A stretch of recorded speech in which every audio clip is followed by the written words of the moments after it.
Hello दोस्तों, एक बार फिर से आप सभी का स्वागत है एजुकेशन बाइट पर। कैसे हो आप सभी?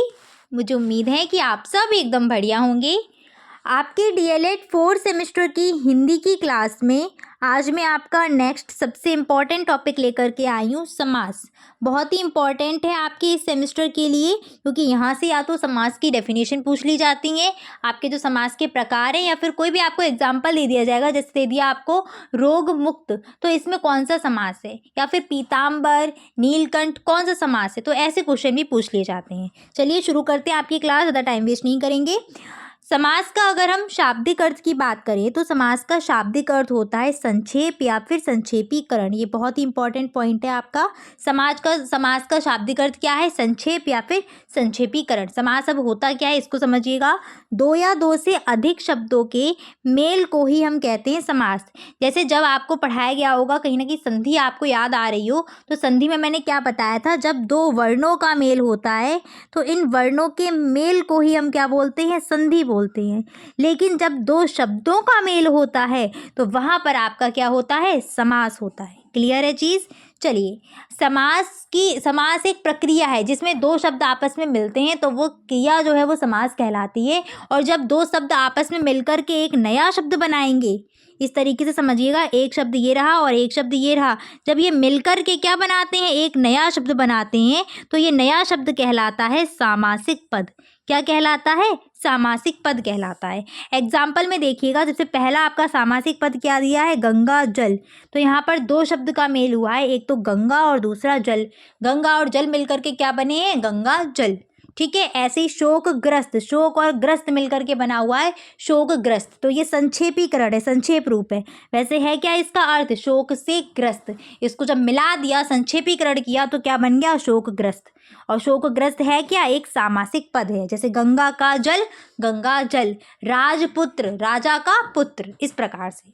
चलिए तो आगे बढ़ते, कहाँ कौन सा समास है इसको भी हम आगे देख लेंगे। आगे आपका पॉइंट है, समास से बना पद क्या कहलाता है? ये भी इंपॉर्टेंट है। समास से बना पद कहलाता है सामासिक पद। और सामासिक पद को तोड़ना, यानी कि जैसे संधि में जब हम संधि को तोड़ते थे तो संधि को तोड़ना क्या कहलाता? विच्छेद कहलाता था। संधि को तोड़ना, संधि में जो भी वर्ण आपके जुड़े थे उनको अलग अलग कर देना, क्या होता था? विच्छेद होता था। सेम इसी प्रकार से जब समासिक जो पद है उसको जब हम तोड़ेंगे तो वो कहलाता है हमारा समास विग्रह। संधि में विच्छेद और समास में विग्रह। आगे आते हैं समास के प्रकार। तो समास मुख्यतः 4 प्रकार के होते हैं, यानी कि मुख्य रूप से समास के 4 भेद हैं। पहला अव्ययीभाव समास, दूसरा द्वंद्व समास, तीसरा तत्पुरुष समास और चौथा बहुब्रीहि समास। पहला अव्ययीभाव, दूसरा द्वंद्व, तीसरा तत्पुरुष और चौथा बहुब्रीहि। तत्पुरुष समास के ही 2 भेद और हैं आपके, जो पहला है कर्मधारय और दूसरा है द्विगु समास। कहीं कहीं ये दोनों भेद अलग करके आपके समास के 6 भेद लिख दिए जाते हैं, पर मुख्य रूप से 4 है। आपका जो द्विगु और कर्मधारय, ये दोनों ही किसके अंतर्गत आते हैं? ये दोनों तत्पुरुष समास के ही अंतर्गत आते हैं। चलिए पढ़ते हैं आपके पहले समास से, कौन सा? अव्ययी भाव समास। जो इंपॉर्टेंट है सिर्फ वही चीज़ मैंने यहाँ पर डिस्कस की, फालतू की चीज़ें नहीं की हैं आपके लिए। सबसे पहला पॉइंट आपका, कोई भी समास से एक क्वेश्चन ये बनता है कि इसमें सबसे इंपॉर्टेंट जो पॉइंट है, कौन सा पद प्रधान होता है। ये क्वेश्चन बहुत पूछा जाता है कि समास में कौन सा पद प्रधान होता है। इसको सभी समास के जो भी प्रधान पद हैं वो हाईलाइट करके लिख लेना, चाहे जहाँ भी आप एक पेज पर ही उस चीज़ को नोट कर लीजिएगा, जिससे एग्जाम टाइम पर आप रिवाइज कर पाएँ। तो अव्ययी भाव समास ऐसा समास है जिसका पूर्व पद, यानी कि जो पहला पद होता है वही क्या होता है? प्रधान होता है। यहाँ मैं आपको बता देती हूँ, जैसे समास है आपका गंगा का जल, ये समास था ना, बन के क्या हो गया? गंगा जल हो गया। तो पूर्व पद ये रहेगा, उत्तर पद ये रहेगा। ठीक है। चलिए, 2 पद होते हैं ना, जैसे 2 पद मिले, एक ये पद मिला किससे? इस पद से, तो ये वाला होगा आपका पूर्व पद यानी कि पहला पद, और दूसरा वाला पद होगा उत्तर पद यानी कि दूसरा अगला पद। तो पूर्व और उत्तर पद ही आपको देखने को मिलेंगे। तो अव्ययी भाव जो समास होता है इसमें पूर्व पद प्रधान होता है, और जो पूर्व पद है, पहला पद है, वो कैसा होता है? उपसर्ग होता है, या फिर आप ये बोल सकते हैं एक अव्यय होता है। जैसे अति, प्रति, यथा, निर्भर, उप, ये सब प्रकार के उपसर्ग आपको देखने को मिलेंगे। और उपसर्ग तो आप पढ़ के आए ही हैं, एग्जाम्पल देखो, यहाँ पहला आपका है प्रतिदिन। यहाँ पर देखो प्रति उपसर्ग मिला, समझ जाइए कौन सा समास है, अव्ययी भाव समास है। और प्रतिदिन का अगर हम विग्रह करते हैं तो हो जाता है प्रत्येक दिन। आमरण, आ उपसर्ग मिला है, मरण में क्या जुड़ा है, आ उपसर्ग जुड़ा है, ठीक है। मरने तक, इसका विग्रह रहेगा मरने तक। इसी प्रकार से आगे देखो, आ जन्म, नेक्स्ट है आ जन्म, उपसर्ग दिख रहा है आ, जन्म में जुड़ा हुआ है, इसका अर्थ होगा जन्म से लेकर। यथा समय, यथा उपसर्ग मिल गया, क्या है, समय के अनुसार। कौन सा समास है, अव्ययी भाव समास। उपसर्ग बस पकड़ लो, अपने आप समझ जाओगे कौन सा समास है। घर घर, जब दो सेम सेम आ जाए वहाँ भी ये याद कर लेना कौन सा होता है, आपका अव्ययी भाव समास होता है। इसका विग्रह हो जाएगा प्रत्येक घर। इसी प्रकार से और एग्जाम्पल देखिए, गली गली, प्रत्येक गली हो जाएगा। निर्विवाद, यहाँ पर निर उपसर्ग मिल रहा है, कौन सा उपसर्ग, निर उपसर्ग। जैसे ही आपने उपसर्ग खोज लिया वैसे ही समझ जाओ कौन सा, अव्ययी भाव समास है। यथाशक्ति, यथा उपसर्ग मिल रहा है, कौन सा समास, अव्ययी भाव समास। आजीवन, आ उपसर्ग मिल रहा है, कौन सा समास, अव्ययी भाव समास। भर पेट, भर उपसर्ग मिला, कौन सा समास, अव्ययी भाव समास, ठीक है। चलिए इन सब के विग्रह भी कर देती हूँ मैं। गली गली का प्रत्येक गली हो जाएगा निर्विवाद, यानी कि बिना विवाद के। यथाशक्ति, शक्ति के अनुसार। आजीवन तो आपका हो जाएगा जन्म तक, ठीक है, यानी कि जन्म भर। भरपेट यानी कि पेट भरा हुआ। तो इस तरीके से इनके विग्रह रहेंगे। अगला आता है कौन सा, द्वंद्व समास, ठीक है। द्वंद्व खुद बता रहा है, द्वंद्व में क्या हो रहा होगा, कहीं ना कहीं द्वंद्व चल रहा होगा दो पदों में। किसमें, दो पदों में द्वंद्व चल रहा होगा, वहाँ पर क्या होगा, द्वंद्व समास होगा। अर्थात इस समास में कौन सा पद प्रधान होगा, तो इस समास में दोनों ही पद प्रधान होंगे। क्लियर। अव्ययी भाव समास में कौन सा पद प्रधान था, पूर्व पद प्रधान था, किसमें, अव्ययी भाव समास में। और द्वंद्व समास में कौन सा पद प्रधान होगा, दोनों ही पद प्रधान होंगे।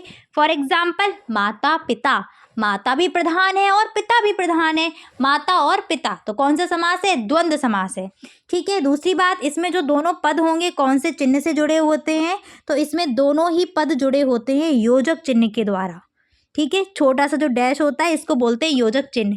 तो इसमें दोनों ही पद जुड़े होते हैं योजक चिन्ह के द्वारा।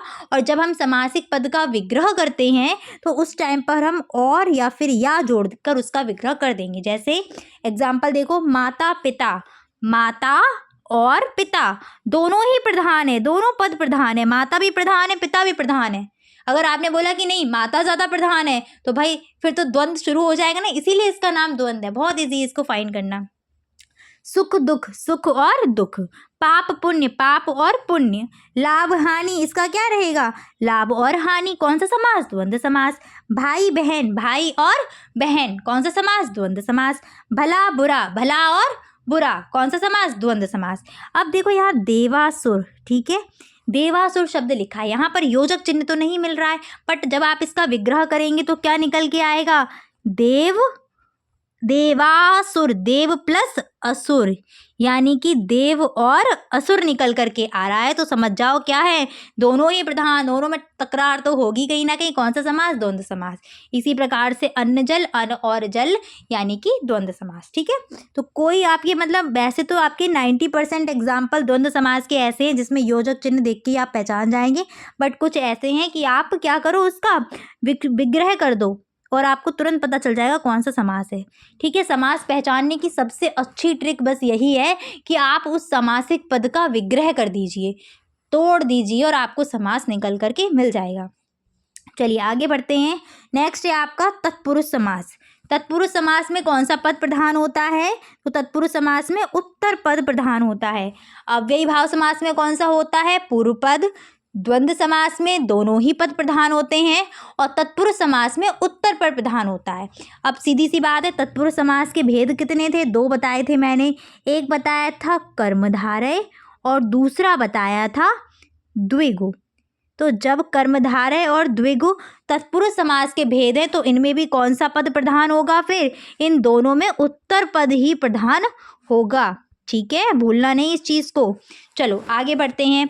तत्पुरुष समास की पहचान होती है कि इसमें जो मैंने आपको कारक चिन्ह पढ़ाए थे ना, बस उनका ही रोल है। कर्म कारक से लेकर अधिकरण कारक तक के चिन्हों का लोप होता है। कर्म कारक से अधिकरण कारक तक के जो चिन्ह हैं इनका लोप रहता है। किसमें? तत्पुरुष समास में। मैं फिर से रिवाइज करा देती हूँ कौन कौन से कारक थे। 8 कारक मैंने आपको पढ़ाए थे। कर्ता ने कर्म को करण से या के द्वारा, संप्रदाय के लिए अपादान से अलग होने के अर्थ में, संबंध काकी के रारी रे नानी ने, इस प्रकार से, और अधिकरण में पेपर, जिसमें आपको बस कर्ता वाला छोड़ देना है। कर्म से लेकर अधिकरण तक के आपको जो भी चिन्ह का लोप मिलता है वही क्या है? तत्पुरुष समास है आपका। और जिस चिन्ह का लोप होगा, जिस कारक चिन्ह का लोप होगा वही तत्पुरुष बन जाएगा। जैसे मान लीजिए कर्म चिन्ह का लोप है तो बन जाएगा कर्म तत्पुरुष समास। ठीक है, करण चिन्ह का लोप हो रहा है तो बन जाएगा आपका करण तत्पुरुष समास। क्लियर? ऐसे ही मान लीजिए अपादान का लोप है तो वो अपादान तत्पुरुष बन जाएगा। इतना डीप क्वेश्चन तो आना नहीं है, बस आप इतना याद रखो तत्पुरुष समास कहाँ पर है। जैसे फॉर एग्जाम्पल गंगा जल, तो गंगा का जल।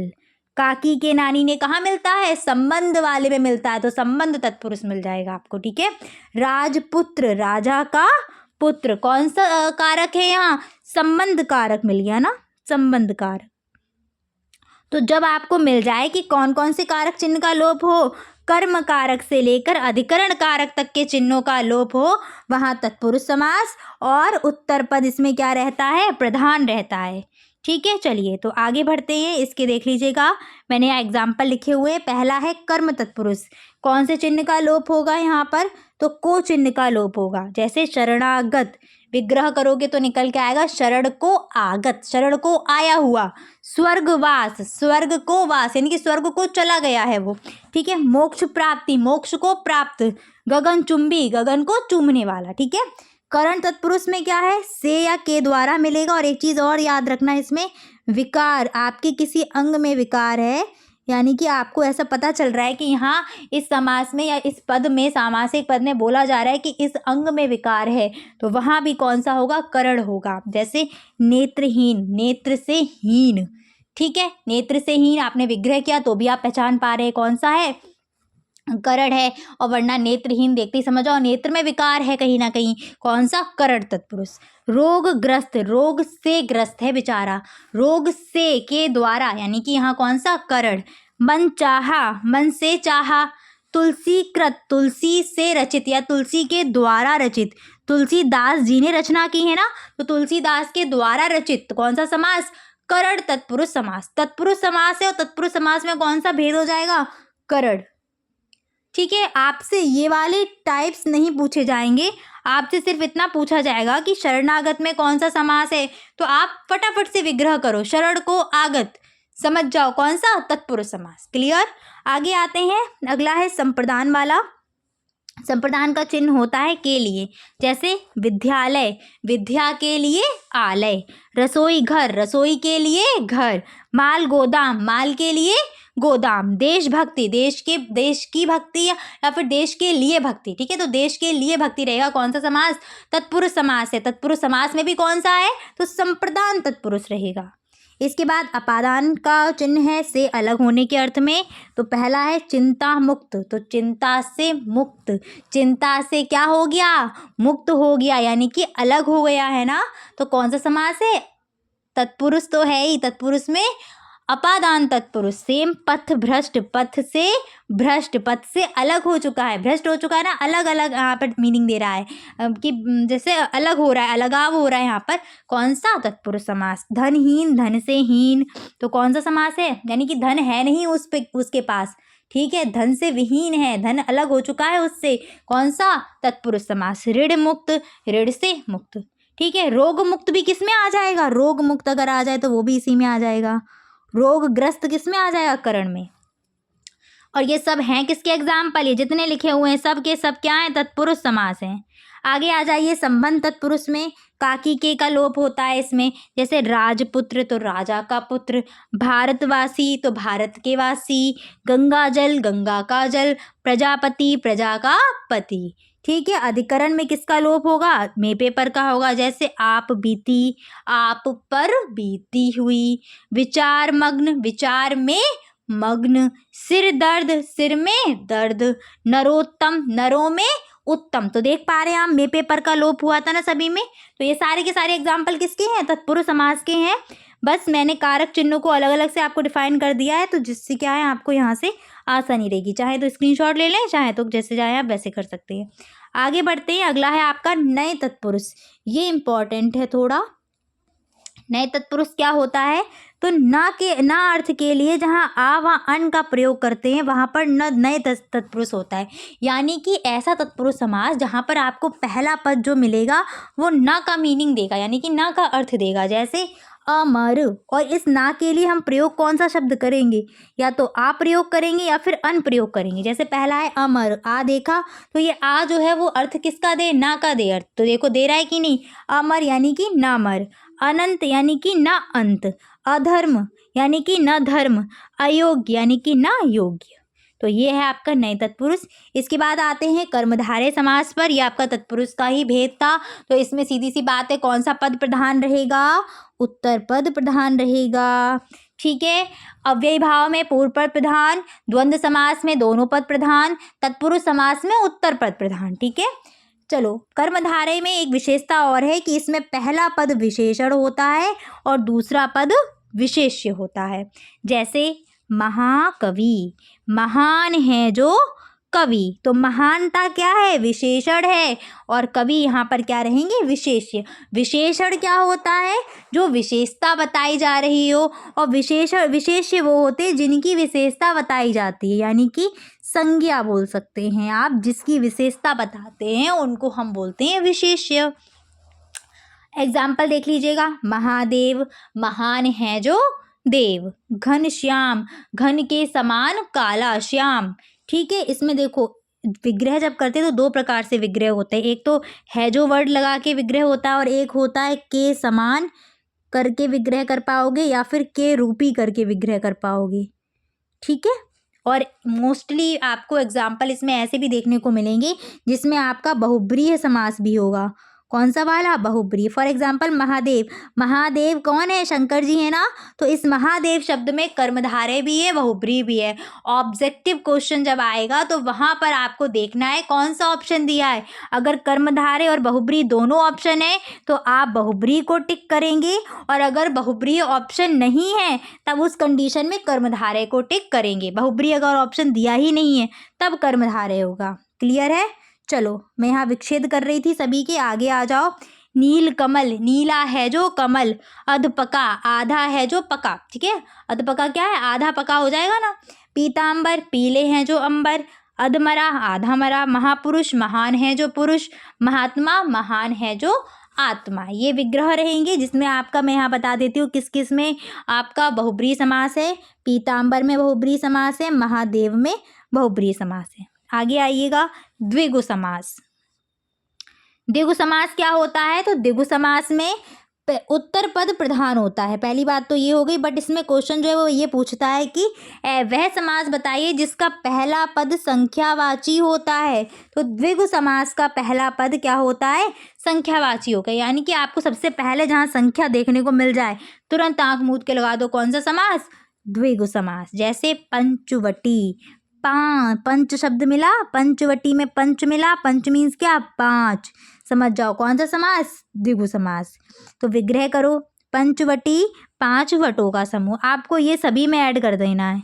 क्या? का समूह। ठीक है। और आपका विग्रह हो जाएगा। चौराहा, चार राहों का समूह या रास्तों का समूह। चार। ठीक है। नवग्रह, 9 ग्रहों का समूह। नव मिला, संख्यावाची शब्द है। दोपहर, 2 संख्या मिल गई, द्विगु समास। 2 पहरों का समूह। ठीक है। नवरत्न, नव शब्द मिला। समझ जाओ नव कैसा है? संख्यावाची शब्द है। कौन सा समास? द्विगु समास। ठीक है। जिसका पहला पद संख्यावाची, द्विगु समास होता है। क्लियर? नवरत्न, 9 रत्नों का समूह। जैसे आपके अकबर के दरबार में होते थे आपके नवरत्न। ठीक है। त्रिभुज, 3 भुजाओं का समूह। त्रिफला, 3 फलों का समूह। नवरात्रि, 9 रात्रों का समूह। ठीक है। सतसई, 7 सई यानी कि सत मीन्स 7। ठीक है। चौमासा, 4 मासों का। तो इस प्रकार से रहेंगे। जहाँ पहला पद आपको संख्यावाची दिख जाए वहीं लगा दो कौन सा समास? द्विगु समास। आंख मूंद के लगा देना। ठीक है। लास्ट है आपका बहुब्रीहि समास। किसे कहते हैं? तो बहुब्रीहि समास की खासियत है इसमें कोई भी पद प्रधान नहीं होता या फिर कोई अन्य पद प्रधान मिलेगा। देखो, कहने का तात्पर्य है कि दो पद से मिलकर के क्या बनता है, हमारा समास मिल बनता है कि नहीं। दो पदों के मेल को ही हम क्या कहते हैं, समास। और एक नया पद जो बन के आता है वो क्या होता है, सामासिक पद। तो बहुब्रीहि समास में जो दो पद होते हैं, इन दोनों पदों में कोई भी पद प्रधान नहीं होता। अगर प्रधान होगा तो जो नया पद बना होगा ना, वही पद प्रधान हो जाएगा अगर होगा तो क्वेश्चन आपसे दोनों पूछ लिए जाते हैं। ऐसे पूछ लिया कि वह समास जिसमें कोई पद प्रधान नहीं होता तो कौन सा है, बहुब्रीहि समास। या वह समास जिसमें कोई अन्य पद ही प्रधान होता है तो बहुब्रीहि समास। ठीक है, घुमा के पूछ लेते हैं। अब यहाँ पर एग्जाम्पल देखो, सबसे पहला है दशानन। तो अब इसको तोड़ोगे और इसकी एक खासियत और है, ये बहुब्रीहि समास की खासियत है, ये आपको किसी अन्य व्यक्ति की तरफ इशारा करेगा, किसी अन्य व्यक्ति की तरफ। ठीक है, जैसे मैंने बोला दशानन, तुरंत समझ में आया होगा रावण।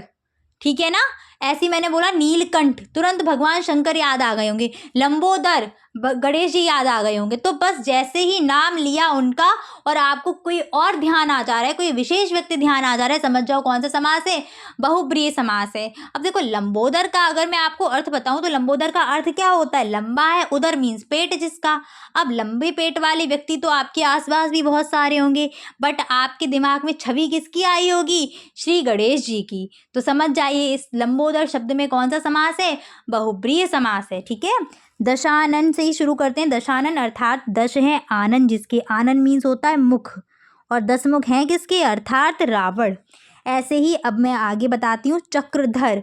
चक्र है चक्र को धारण जो किए हैं, चक्र को धारण करने वाले कौन है, विष्णु जी। तो चक्रधर में कौन सा समास है, आपका बहुब्रीहि समास। लंबोदर, लंबा है, उदर जिसका, यानी कि श्री गणेश, बहुब्रीहि समास। नीलकंठ, नीला है, कंठ जिसका, यानी कि शंकर जी, बहुब्रीहि समास। गजानन, गज है आनन जिसका, गज मीन्स यानी कि हाथी वाला आनन किसका है, हाथी वाला मुख किसका है, गणेश जी का है। तो कौन सा समास, बहुब्रीहि समास। पीतांबर, पीले हैं अंबर जिसके, और पीले अंबर किसके हैं, कृष्ण जी के हैं। ठीक है, तो यहाँ पर अर्थात कृष्ण जी, बहुब्रीहि समास। गिरधर, गिर को धारण करने वाला, पर्वत को कौन धारण करे हुए अपनी उंगली पर, गिरधारी बोला जाता है ना कृष्ण जी को। तो बस गिरधर कौन हो जाएंगे, बहुब्रीहि समास, कृष्ण जी के लिए इशारा किया है। एक दंत, एक है दंत जिसके, एक दंत दयावंत किसको बोलते हैं, गणेश जी को, बहुब्रीहि समास। चतुर्भुज, 4 हैं भुजाएं जिसके, चतुर्भुजधारी कौन है, विष्णु जी। ठीक है, पुरुषोत्तम, पुरुषों में जो उत्तम है, अर्थ तो दे रहा है पुरुषों में उत्तम, और हैं कौन, मर्यादा पुरुषोत्तम श्री रामचंद्र। ठीक है, तो श्री रामचंद्र की तरफ इशारा है, बहुब्रीहि समास। युधिष्ठिर, तो आपको समझ में है, युद्ध में जो स्थिर रहे युधिष्ठिर, यानी कि एक आपके महाभारत के पात्र हैं ये, तो बहुब्रीहि समास हो जाएगा। ठीक है, यहाँ पर देख लीजिए, क्वेश्चन आपका पूछा गया था इस प्रकार से, यथाविधि में कौन सा समास है, तो बता सकते हैं कौन सा यथाविधि में, अव्ययी भाव समास। त्रिफला, पहला पद संख्यावाची, कौन सा समास है, द्विगु समास। शीतोष्ण, अगर विग्रह करोगे तो क्या निकल रहा है, शीत और उष्ण, यानी कि गर्म ठंडा। कौन सा समास है इसमें, शीतोष्ण में, तो इसमें है आपका द्वंद्व समास। ठीक है, विग्रह भी करना था, और यहाँ पर यहाँ इसका विग्रह हो जाएगा 3 फलों का समूह विधि के अनुसार, और इसका हो जाएगा शीत और उष्ण। ठीक है, तो इस प्रकार से क्वेश्चन आ सकते हैं। एक बार मैं फिर से आपको रिवाइज करा देती हूँ कि अव्ययी भाव समास कैसा होता है, जिसमें पहला पद प्रधान, यानी कि पूर्व पद प्रधान। ठीक है, तत्पुरुष समास की बात करते हैं तो तत्पुरुष में क्या है, उत्तर पद प्रधान रहता है। ठीक है, यहाँ मैं प्रधान सारे के सारे पद लिख रही हूँ, उत्तर पद प्रधान रहेगा। इसके बाद हम बात करते हैं किसकी, द्वंद्व समास की। तो द्वंद्व समास में दोनों पद प्रधान रहेंगे, दोनों पद प्रधान। कर्मधारय और दिगु इसी के भेद हैं, तो कर्मधारय और दिगु इसी के भेद है, तो जाहिर सी बात है उनमें कौन सा पद प्रधान रहेगा, उत्तर पद ही प्रधान रहेगा। और लास्ट आपका रहा बहुब्रीहि समास। तो बहुब्रीहि समास में कौन सा पद प्रधान, कोई पद प्रधान नहीं। ठीक है, या फिर कोई अन्य पद ही प्रधान मिलेगा, कोई पद प्रधान नहीं।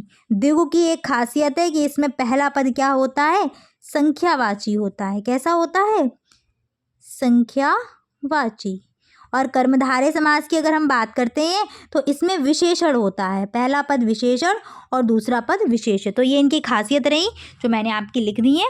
समास यहीं पर आपका कंप्लीट होता है। उम्मीद है आपको समझ में आया होगा। चक्रधर और रह गया था यहाँ पर, तो चक्र को धारण किए हुए यानी कि श्री विष्णु जी, और विष्णु जी यानी कि आपका बहुब्रीहि समास। तो उम्मीद है समझ में आ गया होगा। क्लास अच्छी लगी होगी तो शेयर कर दीजिएगा अपने दोस्तों के साथ। मिलेंगे फिर आपकी नेक्स्ट क्लास में जिसमें मैं आपका जो संधि है उसको कराऊंगी। ठीक है, चलिए, thanks for watching and please like share and subscribe my channel. Bye, take care.